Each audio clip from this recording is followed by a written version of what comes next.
Abhi, what is surprise? ఎలా ఉన్నావు? నేను ఎలా ఉన్నాను అనేది పక్కన పెట్టు. ఆ పెద్దాయన్ని పెద్దావిడ్ని ఏం చేశావు? ఎవరి గురించి మాట్లాడుతున్నావు అభి? నాటకాలు ఆడకు కనిష్క.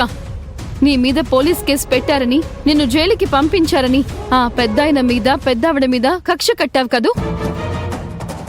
అభి, ట్రైన్ పట్టాల మీద స్పీడ్గా వెళ్తున్నప్పుడు అడ్డంగా ఏ జంతువులు రాకూడదు. ఒక్కవేళ వచ్చాయనుకో, అక్కడికక్కడే ప్రాణం వదిలేయాలి. నాలాంటి హై స్పీడ్ మనిషికి ఎదురుగా రాకూడదని జనాలకి తెలియాలి కదా. తెలియకపోతే ఇదిగో ఇలాగే హఠాత్తుగా మాయమైపోతారు. చెప్పు కనిష్క, వాళ్ళని ఏం చేశావు? వాళ్ళకి ఏమైంది? ఏమైనా అయి ఉండొచ్చు.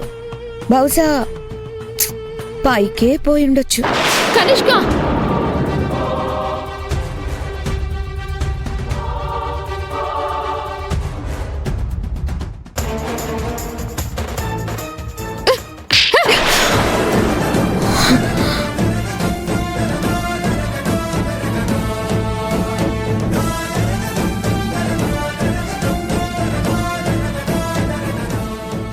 నన్నే కొడతావా?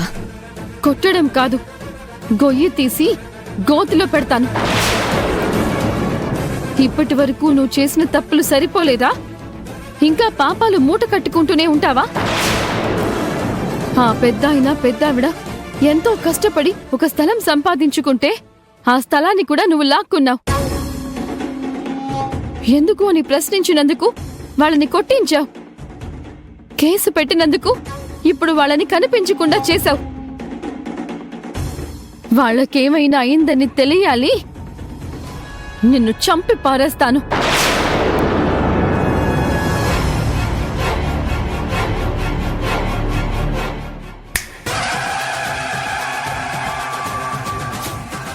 ఏంటి? నువ్వు నన్ను చంపి పారేస్తావా? బగబగా మండే అగ్నిగోళాన్ని దోసెడి నీళ్లతో ఆర్పడం అంత సులువు కాదు. నీ బెదిరింపులకు ఇక్కడెవ్వరూ భయపడరు. ఆ పెద్దాయనకి పెద్దావిడికి ఏమైనా అయితే నేను ఎంత దూరం వెళ్ళడానికైనా సిద్ధంగా ఉన్నాను. వెళ్ళు వెళ్ళు, ఎంత దూరమైనా వెళ్ళు. కానీ నువ్వు ఒక విషయం మర్చిపోతున్నావు అభి.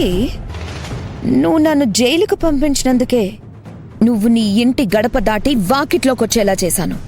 అలాంటిది నువ్వు నా చంప పగలగొట్టావు, నా ఆత్మాభిమానం మీద కొట్టావు. నేను నిన్నంత సులువుగా వదిలేస్తాననుకుంటున్నావా? ఏం చేస్తావు? ఏం చేయగలవు? నీకు బలం ఉండొచ్చు, బలగా ఉండొచ్చు, కానీ నీతి లేదు, నిజాయితీ లేదు. అది చాలు నిన్ను పాతాళానికి తొక్కేయడానికి. ఓ, నన్ను పాతాళానికి తొక్కేసేంత బలముందా? అయితే సరే, ఇక నుంచి నువ్వు నేను ఒక గేమ్ ఆడదాం అభి. నిన్ను ముప్పు తిప్పలు పెట్టడానికి నేను ప్రయత్నిస్తాను, నేను పెట్టే తిప్పల నుంచి తప్పించుకోవడానికి నువ్వు ప్రయత్నించు. నీ ముప్పు తిప్పలకి భయపడిపోవడానికి నేను మామూలు మనిషిని కాదు, అభిని. ఎలాంటి పరిస్థితినైనా ఎదిరించగలిగే ఆత్మవిశ్వాసం కలిగి ఉన్న దాన్ని. సరే, అయితే నీ ఆత్మవిశ్వాసం ఎంతుందో ఇప్పుడే టెస్ట్ చేయాలనుకుంటున్నాను. త్వరగా ఇంటికి వెళ్ళు.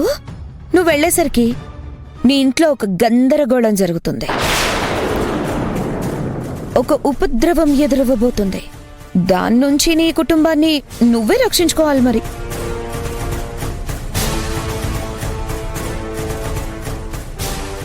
చూడు కనిష్క, నువ్వు నాతో తేల్చుకో, నా కుటుంబం జోలికి మాత్రం రాకు. అయ్యో అభి, నువ్వింత అమాయకురాలువేంటి? ఒక మనిషిని ఇబ్బంది పెట్టాలంటే వాడిని నేరుగా ఏం చేయకూడదు, వాడి వెనకాలన్న వాళ్ళని పట్టుకోవాలి, వాడి మీద ఆధారపడ్డ వాళ్ళని హింసించాలి, వాడి సొంత మనుషుల అంతు చూడాలి. అప్పుడు కదా మన శత్రువు మీద మనం విజయం సాధించినట్టు.